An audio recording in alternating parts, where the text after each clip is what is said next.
Light. Make other people come to you. Use bait if necessary. Judgment. When you force the other person to act, you are the one in control. It is always better to make your opponent come to you, abandoning his own plans in the process. Lure him with fabulous gains. The attack. You hold the cards. Observance of the law. At the Congress of Vienna in 1814, the major powers of Europe gathered to carve up the remains of Napoleon's fallen empire. The city was full of gaiety, and the balls were the most splendid in memory. Hovering over the proceedings, however, was the shadow of Napoleon himself. Instead of being executed or exiled far away, he had been sent to the island of Elba, not far from the coast of Italy. Even imprisoned on an island, a man as bold and creative as Napoleon Bonaparte made everyone nervous. The Austrians plotted to kill him on Elba, but decided it was too risky.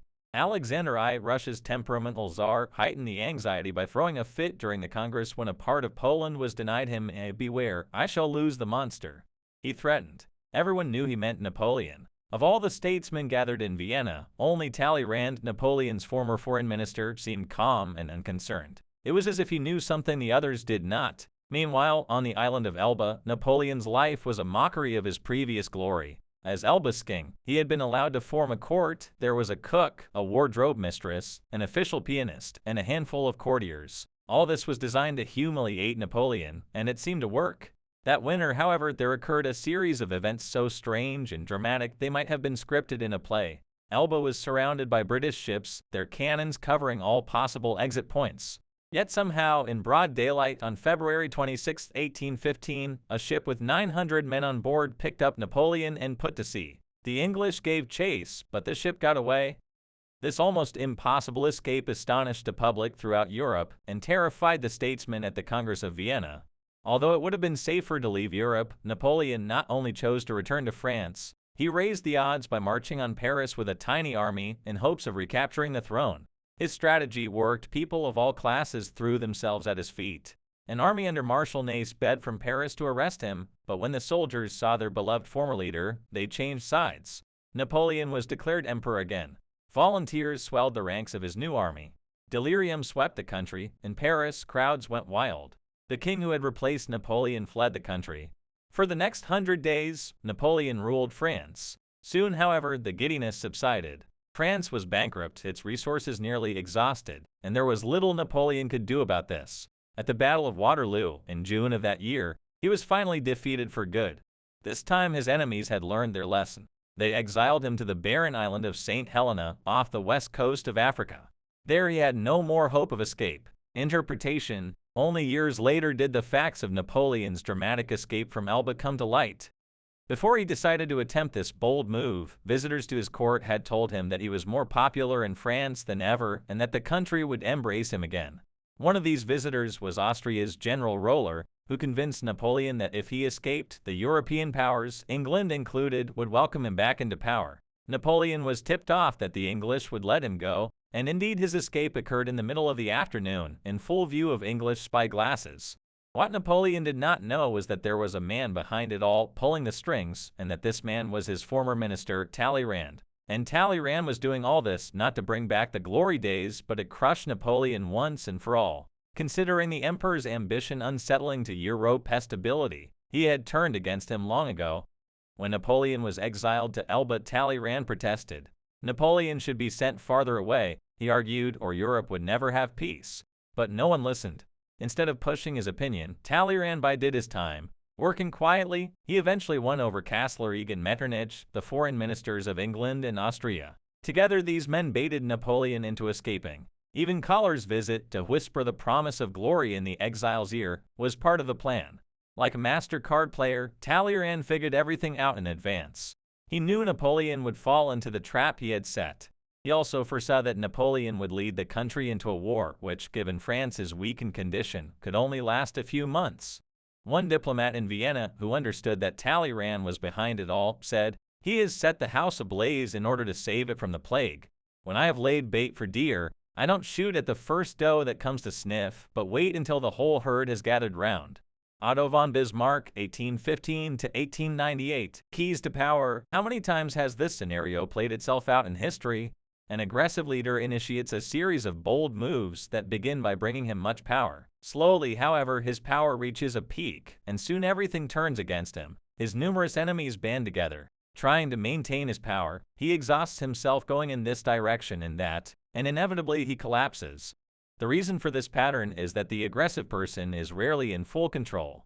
He cannot see more than a couple of moves ahead, cannot see the consequences of this bold move or that one, because he is constantly being forced to react to the moves of his ever-growing host of enemies and to the unforeseen consequences of his own rash actions. His aggressive energy is turned against him. In the realm of power, you must ask yourself, what is the point of chasing here and there, trying to solve problems and defeat my enemies, if I never feel in control? Why am I always having to react to events instead of directing them? The answer is simple. Your idea of power is wrong. You have mistaken aggressive action for effective action. And most often the most effective action is to stay back, keep calm, and let others be frustrated by the traps you lay for them, playing for long-term power rather than quick victory. Remember, the essence of power is the ability to keep the initiative, to get others to react to your moves, and to keep your opponent and those around you on the defensive. When you make other people come to you, you suddenly become the one controlling the situation, and the one who has control has power. Two things must happen to place you in this position. You yourself must learn to master your emotions and never to be influenced by anger. Meanwhile, however, you must play on people's natural tendency to react angrily when pushed and baited. In the long run, the ability to make others come to you is a weapon far more powerful than any tool of aggression. Study how Talleyrand, the master of the art, performed this delicate trick. First, he overcame the urge to try to convince his fellow statesmen that they needed to banish Napoleon far away. It is only natural to want to persuade people by pleading your case and imposing your will with words, but this often turns against you. Few of Talleyrand's contemporaries believed Napoleon was still a threat, so if he had spent a lot of energy trying to convince them, he would only have made himself look foolish. Instead, he held his tongue and his emotions in check. Most important of all, he laid Napoleon a sweet and irresistible trap. He knew the man's weakness, his impetuosity, his need for glory, and the love of the masses, and he played all this to perfection. When Napoleon went for the bait, there was no danger that he might succeed and turn the tables on Talleyrand, who better than anyone knew France's depleted state. Even had Napoleon been able to overcome these difficulties, the likelihood of his success would have been greater were he able to choose his time and place of action. By setting the proper trap, Talleyrand took the time and place into his own hands. All of us have only so much energy, and there is a moment when our energies are at their peak. When you make the other person come to you, he wears himself out, wasting his energy on the trip. In the year 1905, Russia and Japan were at war. The Japanese had only recently begun to modernize their warships so that the Russians had a stronger navy, but by spreading false information, the Japanese Marshal Togo Heiichiro baited the Russians into leaving their docks in the Baltic Sea, making them believe they could wipe out the Japanese fleet in one swift attack. The Russian fleet could not reach Japan by the quickest route through the Strait of Gibraltar and then the Suez Canal into the Indian Ocean because these were controlled by the British, and Japan was an ally of Great Britain.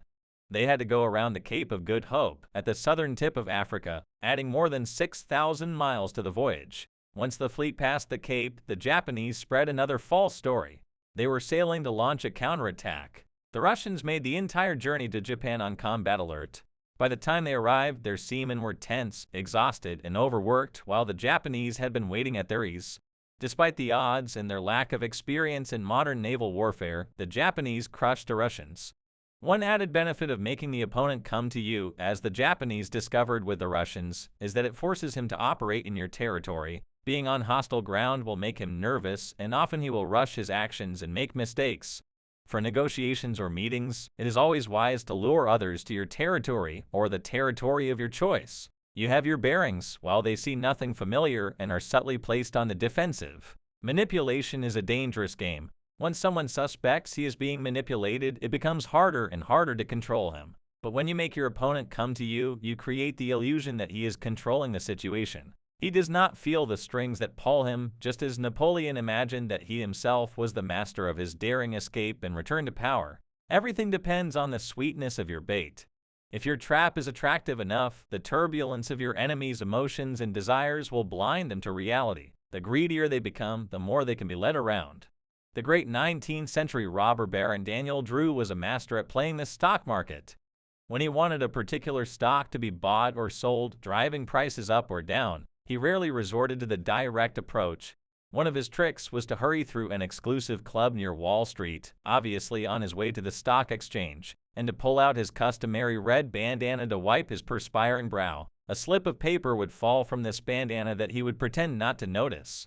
The club's members were always trying to foresee Drew's moves, and they would pounce on the paper, which invariably seemed to contain an inside tip on a stock. Word would spread, and members would buy or sell the stock in droves, playing perfectly into Drew's hands. If you can get other people to dig their own graves, why sweat yourself? Pickpockets work this to perfection. The key to picking a pocket is knowing which pocket contains the wallet. Experienced pickpockets often ply their trade in train stations and other places where there is a clearly marked sign reading "Beware of pickpockets." Passers-by seeing the sign invariably feel for their wallet to make sure it is still there. For watching pickpockets, this is like shooting fish in a barrel. Pickpockets have even been known to place their own "Beware of pickpockets" signs to ensure their success. When you are making people come to you, it is sometimes better to let them know you are forcing their hand. You give up deception for overt manipulation. The psychological ramifications are profound. The person who makes others come to him appears powerful and demands respect. Filippo Brunelleschi, the great Renaissance artist and architect, was a great practitioner of the art of making others come to him as a sign of his power. On one occasion, he had been engaged to repair the dome of the Santa Maria del Fiore Cathedral in Florence. The commission was important and prestigious. But when the city officials hired a second man, Lorenzo Ghiberti, to work with Brunelleschi, the great artist brooded in secret. He knew that Ghiberti had gotten the job through his connections, and that he would do none of the work and get half the credit. At a critical moment of the construction, then, Brunelleschi suddenly developed a mysterious illness. He had to stop work, but pointed out to city officials that they had hired Ghiberti, who should have been able to continue the work on his own. Soon it became clear that Ghiberti was useless, and the officials came begging Brunelleschi. He ignored them, insisting that Ghiberti should finish the project until finally they realized the problem, so they fired Ghiberti. By some miracle, Brunelleschi recovered within days. He did not have to throw a tantrum or make a fool of himself. He simply practiced the art of making others come to you. If on one occasion you make it a point of dignity that others must come to you and you succeed, they will continue to do so even after you stop trying. The Hunyad Bear Trap. The bear hunter does not chase his prey. A bear that knows it is hunted is nearly impossible to catch and is ferocious if cornered. Instead, the hunter lays traps baited with honey. He does not exhaust himself and risk his life in pursuit. He baits, then waits. Authority, good warriors make others come to them and do not go to others.